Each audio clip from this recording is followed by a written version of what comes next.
नमस्कार. देवेंद्र फडणवीस बोलतो आहे. खरं तर ज्या दिवसापासून मुख्यमंत्री पदाची जबाबदारी आपल्यावर आहे, तुम्हाला सांगतो, प्रचंड मोठ्या प्रमाणावर कामं सुरू आहेत, मीटिंग चालू आहे, अधिवेशन सुरू आहे. वेगवेगळे प्रोजेक्ट्स आपल्याला येणाऱ्या काळामध्ये करायचं आहे. कारण महायुतीचं सरकार हे सर्वसामान्य जनतेचं सरकार आहे आणि सर्वसामान्य जनता ही केंद्रबिंदू मानूनच आपण काम करतोय. येणाऱ्या काळात सुद्धा आपण तशाच पद्धतीने काम करू.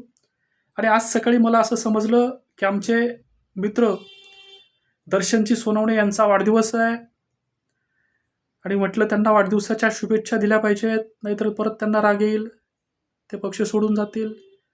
त्यामुळे ते सगळं टाळण्यासाठी त्यांना फोन केला की दर्शनजी, तुम्हाला वाढदिवसाच्या खूप साऱ्या शुभेच्छा देतो.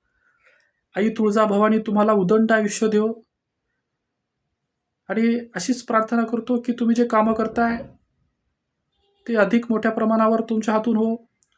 तुमच्या हातून सामाजिक कार्य हो. तुमच्या कुटुंबाचं नाव, तुमचं नाव, गावाचं नाव आणि परिणामी जिल्ह्याचं नाव मोठं हो.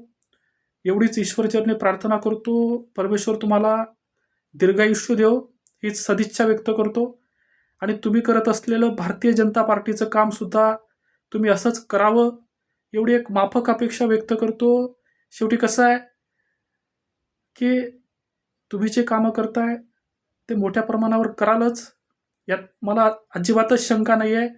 आणि 100% तुम्हाला सांगतो की वाढदिवसाच्या तुम्हाला पुन्हा एकदा खूप साऱ्या शुभेच्छा देतो